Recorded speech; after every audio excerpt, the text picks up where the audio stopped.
வணக்கம். நான் திரைப்பட இயக்குனர் ஆனந்த் பேசுகிறேன்.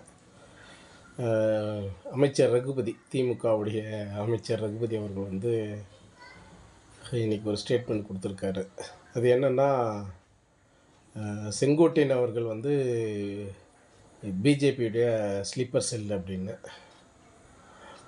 இந்த திமுக காரங்களுக்கு ஒரு வேலையே இல்ல.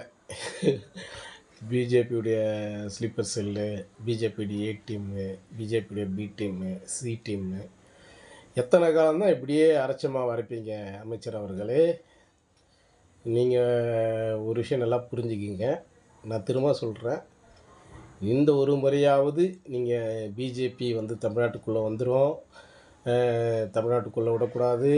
பிஜேபி அ உள்ள வந்துரும். அப்படி இப்படின்னு பிஜேபிய மட்டும் பேசி ஏமாத்தி மீண்டும் ஆட்சிக்கு வந்துடலான்னு மட்டும் நினைக்காதீங்க.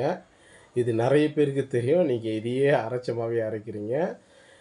அதனால் தயவுசெய்து நீங்க உங்க நல்லது நீங்க செஞ்சீங்க இல்லையா, அந்த 5 ஆண்டுகள்ல என்னென்ன நல்லது செஞ்சீங்கன்னு உங்களுக்கு தெரியும் இல்லையா? நீங்க தானே 5 வருஷம் இருந்தீங்க. அத சொல்லுங்க. அத சொல்லி ஓட்டு கேளுங்க. திரும்ப திரும்ப பிஜேபி உள்ள வந்துரும்னு சொல்லிடாதீங்க. அதுக்காக என்ன நீங்க உங்க ஸ்டைல்ல சொல்லுவீங்கல்ல, சங்கி அப்படிலாம் என்ன நெனச்சிடாதீங்க. நான் சங்கிலாம் கிடையாது. நியாயமான வார்த்தைகளை, நியாயமான கருத்துக்களை சொல்லி நீங்கள் ஓட்டு கேளுங்க. அதுதான் ரொம்ப நல்லாயிருக்கும்.